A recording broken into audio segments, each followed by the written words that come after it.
Pessoal, hoje o Sintetizando traz um tema que é sempre objeto de controvérsia, discussão entre as pessoas, umas manifestam-se favoráveis, outras já discordam um pouco, que é a demarcação de terras indígenas.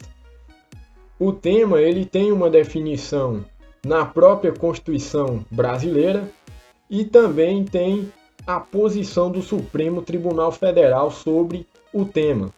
Vale destacar que o Supremo Tribunal Federal é o órgão máximo do Poder Judiciário brasileiro. Cabe a ele a interpretação da Constituição Federal, dando a última palavra em matéria jurídica no Brasil. Pois bem, sem mais delongas, vamos ao vídeo.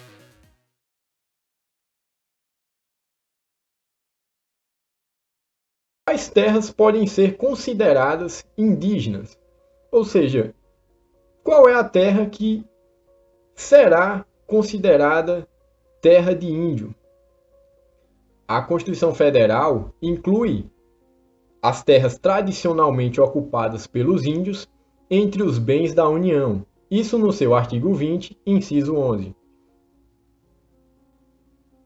Já o artigo 231, parágrafo 1º, diz que são terras tradicionalmente ocupadas pelos índios, as por eles habitadas em caráter permanente, as utilizadas para suas atividades produtivas, as imprescindíveis à preservação dos recursos ambientais necessários a seu bem-estar e as necessárias à sua reprodução física e cultural, segundo seus usos, costumes e tradições. Pois bem, esses são os contornos dados pela Constituição Federal mais destacáveis, os considerados bem relevantes para o tema. Mas agora nós vamos passar a analisar o que o Supremo Tribunal Federal definiu para enquadrar uma terra como indígena. Existem dois marcos. Um dos marcos é o da tradicionalidade da ocupação e o segundo é o marco temporal. O marco da tradicionalidade da ocupação, ele diz respeito à relação que o índio possui com a sua terra. Essa relação ela tem que ser efetiva, ela tem que ser real. O segundo marco é o marco temporal, ou seja, são consideradas indígenas as terras que estavam sendo ocupadas na data da promulgação da Constituição. Vale lembrar que a Constituição foi promulgada no dia 5 de outubro de 1988. Nessa data, as terras que os índios ocupavam são reconhecidas como suas. Isso exclui a ocupação passada ou desocupação forçada ocorrida no passado.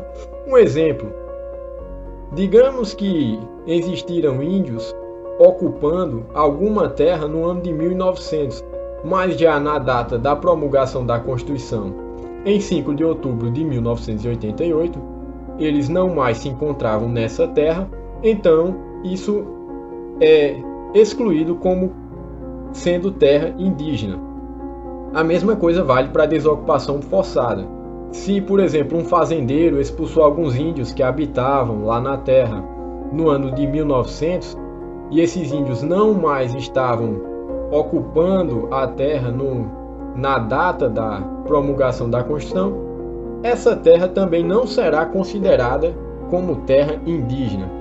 Agora, um contorno bem importante é uma exceção à regra geral que ficou conhecida como a tese do renitente esbulho.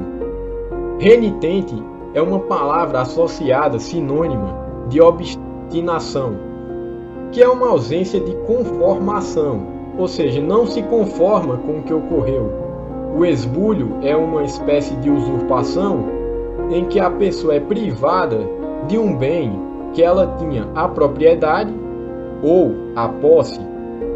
Então, se no momento da promulgação da Constituição os índios estivessem lutando pela posse da sua terra, ou tivessem sido retirados, tivessem sido expulsos há pouco tempo, aquela terra também seria considerada indígena. Agora, uma questão que fica é como é considerada essa luta pela posse da terra. O conflito ele pode ser caracterizado por uma resistência, não querer desocupar aquela terra, está lutando realmente pela posse da terra. E também pela existência de uma ação judicial contestando a posse daquela terra. Tem que lembrar que essa luta pela terra, ela deveria estar ocorrendo na data da promulgação da Constituição. Então vale a mesma coisa. Se a ocupação ocorreu há muito tempo, essa terra seria excluída do conceito de terra indígena. Uma última informação relevante nesse tema é que as terras indígenas elas não podem ser ampliadas.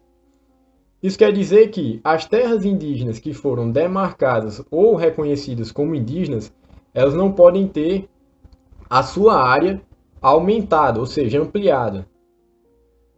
A tese do renitentes bullia é uma exceção à regra definida pelo Supremo Tribunal Federal no caso Raposa Serra do Sol.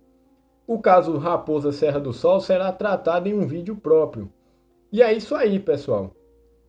Muito obrigado por acompanhar o vídeo até aqui. Até um próximo momento e deixe o seu like, inscreva-se no canal e até breve.